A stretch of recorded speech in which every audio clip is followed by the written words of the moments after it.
Welcome everyone to Vested Interest. This is Shane back again for their stock pick of the day video. It is November 21st, very close to Thanksgiving. Happy holidays to you and your family out there. Apologies for not being here yesterday. I did not do a video yesterday. I was running around getting ready for the holidays myself. Had to get a ladder so I can fix some lights on the house. This weekend, had to get some stuff for Thanksgiving. We were not planning on having people over, but I found out some family members did not have a place to go for Thanksgiving, so we changed those plans and we went out and bought some food to invite some people down to the house. So, in other words, I was doing some other things that were more important than bringing a video to you. Not that you are unimportant, just family comes first in our household. Today we are going to take a look at one out of the healthcare sector. We are going to look at CVS Healthcare, and you probably know them as the retailer, where you might go get your pharmacy drugs. They are a little bit more than that. Let's jump right in and take a look. Now, I will say everywhere I've gone around the country, and I have lived all around the country from the time I was in the military. My dad was in construction, so we moved around even whenever I was younger. Texas, I've spent time in Georgia, grew up and lived here in Michigan, was born in Wisconsin, lived out in California, bought my first house in Utah, had family members down in Michigan or Florida, in Texas. My mom is from down in Texas, so we spent a lot of time down there. I lived down in Texas for a while before and after joining the military. So, in short, I have lived all over the country, and there has always been a CVS not too far away. And that's probably how you know them, as the retail store, the pharmacy store, your local corner store. They do sell some groceries, some miscellaneous goods inside there. They are really geared around the healthcare sector. And if you want to know more about them, check them out at www.cvshealth.com. That's www.cvshealth.com. That is their homepage where I pulled this information from. And they really focus on healthcare and wellness, health insurance. They do have a health insurance arm. Pharmacy, which is what most people probably know them for when they go to get their prescription drugs. Now, this is their historical highlights. As you can see, 1963, they have been around for over 60 years. We enter our 60th year as one of the most trusted brands in America. 1963, the first consumer value store, and that is what CVS stands for, Consumer Value Store. Selling health and beauty products, is founded in Lowell, Massachusetts. A year later, the name is changed to just CVS. So that's what it started as, Consumer Value Store. CVS is obviously easier to say. And there are a lot, you can go through this. I'm not going to go through all of them, but there are some that we want to really look at.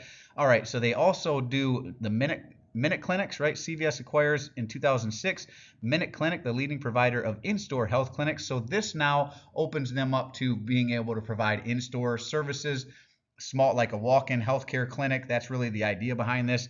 CVS acquires Caremark in 2007, giving birth to the nation's leading pharmacy benefits manager. So that's their pharmacy arm. CVS acquires in 2014 and 15 Coram and Omnicare, Navarro discounted pharmacies. So that's part of their pharmacy arm. And all of the Target's 1,600 pharmacies and clinics. So that really opens them up to a lot more locations, these 1,600 pharmacies and clinics inside the Targets, right? 2014 to 16, CVS removes tobacco products. That's really a big one. My dad is a smoker. He is on oxygen. Stay away from cigarettes. Kids, if you're out there, don't touch them. Aetna is one of their insurance arms, right? Aetna is acquired by CVS Health, and it begins a transformation of the consumer health experience. And then we're going to jump over here to Signify Health. CVS Health completes acquisitions of Signify Health, a leading technology and service company focused on provider enablement and bringing clinicians into the home, and Oak Street Health, a leading multi-payer value-based primary care company helping older adults stay healthy. This is part of their health insurance arms. So as you can see, not only the retail stores, but health insurance. The walk-in clinics now, they are kind of transitioning, or in the process of transitioning, to more of the holistic healthcare provider, at least more like your walk-in, small walk-in clinics. I don't know that they'll ever have their hands in, full surgeries or anything like that, but if you need somewhere to go and get your pharmaceuticals, as well as go in and get some of your, runny noses or your flu vaccines, that sort of thing, this is the type of healthcare that they provide, as well as being your local corner retail store that you can run in and buy some miscellaneous stuff. I've run in there for milk, pops for the kids, stuff like snacks. They do have some consumer goods, consumer staples there, a small grocery store section as well. I've used them to get my passports, pictures taken for passports, that sort of thing. So they are kind of a little corner retail store as well. And that is probably what they're most well known for, the retail corner store. Now, the reason we are taking a look at them down at 0.26%, so not a big drop on the day, but a drop nonetheless, and I've been wanting to do an update on this one. It is in my portfolio, so I always like to keep an eye on the ones in my portfolio. We are talking about CVS Health Corporation, ticker CVS, out of the healthcare sector. Closed the day out at $68.08. 52-week range as low as $64.41, as high as $104.83. Definitely closer to their 52-week low than their 52-week high here. Average volume 7.3 million. Today was a 4.7, so less volume than typical, but a lot of volatility. You can see that volatility throughout the day. Market cap of 87.612 billion, a beta of 0.56. So overall, they are less volatile than the market, even though, like I said, today was a pretty volatile day. Price to earnings ratio, PE ratio at $10.43 per share. That is low. Earnings per share, EPS sitting at $6.53 per share. Very nice here. Next earning date coming up February 6th through the February 12th. Look for that earning date there if you're interested. And for dividend, $2.42. They are quarterly payers, so divide that by 4. We'll see that here in a minute.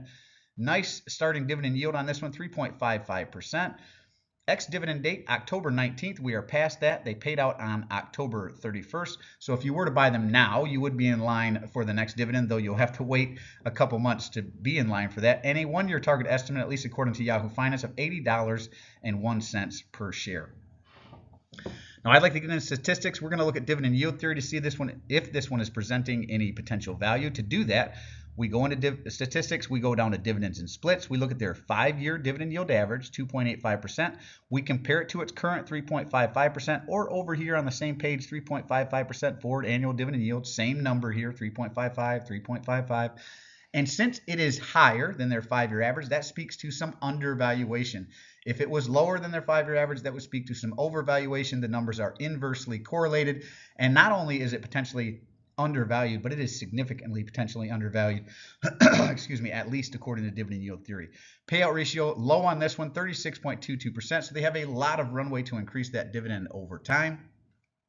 Now, you want to get into financials if you are investing in individual companies. A lot of good information here. You're going to find their balance sheet, their income statements, their debt to equity ratios. Are their margins growing? Is their revenue growing? Are they paying down debt? A lot of good information here. Get in there and make sure you understand what's going on with the company. For this exercise, we are going to look at free cash flow. We want growing free cash flow. Dividends are paid out of free cash flow, and we want growing dividends. And typically, if a company has growing free cash flow and they pay dividends, the dividends will grow with that growing free cash flow. 2019, 10.3 billion here. 2020, 13.4, big jump up. Another big jump up in 2021 to 15.7 billion. And it looks like a drop down in 2022 to 13.4. But look at here above, repurchase of capital stock. They repurchased a big tranche of their own shares. And this is to date right here so far in 2023, 11.3 billion and still repurchasing shares. So it looks like they're going to hit, maybe surpass their 2023 numbers, as well as repurchase more shares. And I like them repurchasing the shares when the shares are cheap. So that's good to see. Overall, from 2019 to date, definitely growing free cash flow and very nice free cash flow growth overall. Now, I always recommend more than one source. So another one that I like is stockanalysis.com. Pick any sources that you like. Just make sure you're picking more than 1, 2 to 3 at least, so you can back check the information you are getting is accurate as well as up to date. They have 21 stock analysts that have looked at this. They call it a consensus buy, though it is right on the edge of a strong buy. And they have a low estimate of $76, which it currently sits lower than their lowest estimate. So that would be a 11.63% increase in the stock price if it hit their lowest. That's why I really like this one right now. I think there is a lot of value in this company right now. Average estimate of $94. That would be a 38.07% increase from where it currently sits. And if it happened to hit their high of $143, that would not only be a new 52-week high, that would be a 110.05% increase. You'd be doubling your money on this one. I don't know that it's going to do that, but boy, it would be nice. I would probably sell if it did this in short order. And in full disclosure, I owned this 2 years ago. I was buying it in the $70 range. It ran up to 102, I believe, 103, close to its 52-week high. I sold it, and then I bought back in. I am not saying you should do that, but sometimes it does make sense. If a company has really run up and it seems like it's overvalued, it's okay to trim a little bit and roll those into positions that are undervalued. That's what I did with this one, and it worked out well. Not saying it always works out that way, just it worked out that way this time. Now, I like to get into statistics here. You're going to find the same information. They do go back a little bit further in stockanalysis.com. I like to look at return on equity and return on invested capital. I like 10% or better or in line with their industrial average. So you need to look at other companies like this. Walgreens would be one that a lot of people are talking about right now. I think this is a much better choice than Walgreens right now. In my opinion, Walgreens does offer the higher dividend yield, but I think it's in danger of cutting that dividend. But anyways, let's get back to CVS Health. Return on equity, 11.9%, over the 10% I'm looking for. Return on invested capital is a little lower than the 10% at 6.74%, but it is definitely in line with its competitor, Rite Aid, Walgreens. Go ahead and take a look at those. You'll see what I'm saying. I also like to look at earnings per share forecasted growth. I like 5% or better, and this smashes this. This is extremely high. I would be happy with a quarter of this forecasted growth, 29.75%. That is insanely high, especially for a company like this. So they must really start to see their acquisitions starting to pay off here if that's really the case. So we'll see how it goes, but that is a very high estimate.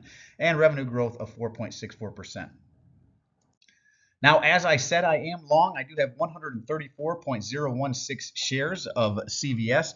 My cost basis is $70.09. So anything under my cost basis, I am willing to add to. I am down 2.86%. I did add a couple shares today. You'll see that tuned back in for my Sunday video where I cover all the updates in the portfolio. There are a lot of things that have happened this week with some puts that were assigned last week and what I've done with those funds.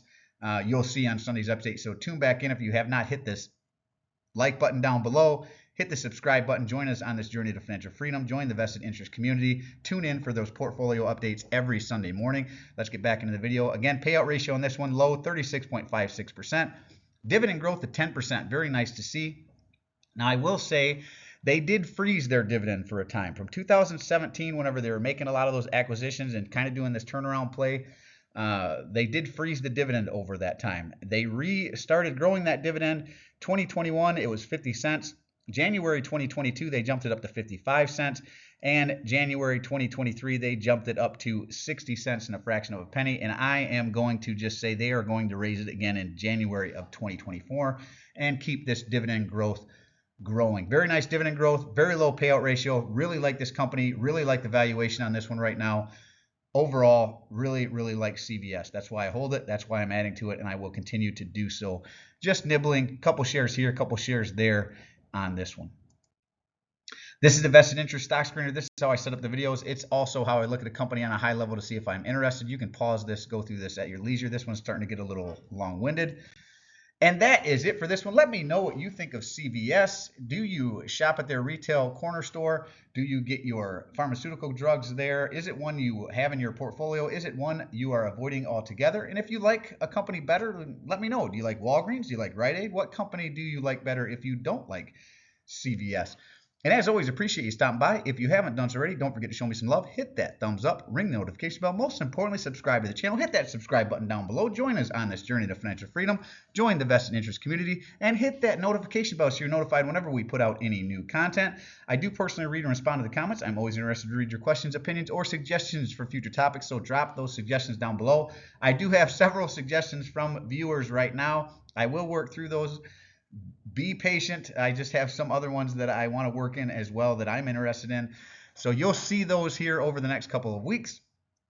And this is Shane signing off, wishing peace and prosperity to you and yours. And remember, financial security comes to those who take a vested interest. Hey, thanks for stopping by, and we'll see you in the next one. And happy holidays to you and your family. I'm not a financial advisor. Nothing in this presentation should be considered financial advice. I'm only sharing my opinion in an investing journey for educational and entertainment purposes. Investing involves risk. You can't lose money. You should never invest any amount not comfortable losing. Always do your own research and invest based on your situation, circumstances, and select criteria, or seek legal advice counsel, a certified financial advisor.